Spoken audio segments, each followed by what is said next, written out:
Welcome to History with Mr. P. The endless steppes of Mongolia, where the wind whispers ancient tales, two mighty armies stood on the brink of battle. On one side, the Grand Russian Army, thousands of warriors clad in shining armor, their crimson and golden banners billowing in the wind. At the forefront, a proud and fearless commander, mounted on a majestic white steed, his eyes gleaming with confidence. Opposing them, the Mongols, fewer in number, but swift as the wind itself. These were warriors who wielded not heavy armor, but speed and cunning as their greatest weapons.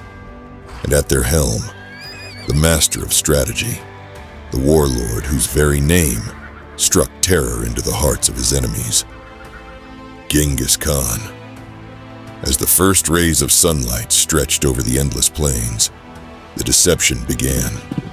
The Mongols, agile and precise, appeared to retreat.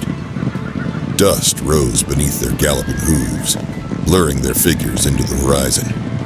The Russian commander, filled with pride, bellowed, "They are fleeing! Pursue them!" Like a relentless tide, the massive Russian force surged forward, unaware that with each step, they were being lured deeper into the jaws of death.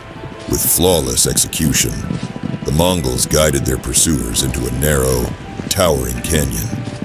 Jagged cliffs loomed high, silently enclosing the advancing army like an iron trap. The sun slipped behind darkening clouds, casting the ravine into an ominous twilight. A few Russian soldiers hesitated, their gazes darting around in uncertainty. Yet, the intoxication of victory drowned out their fear. Then, sudden darkness. From the cliffs above, thousands of Mongol arrows rained down like a storm of death. Screams pierced the air as armor shattered and chaos erupted.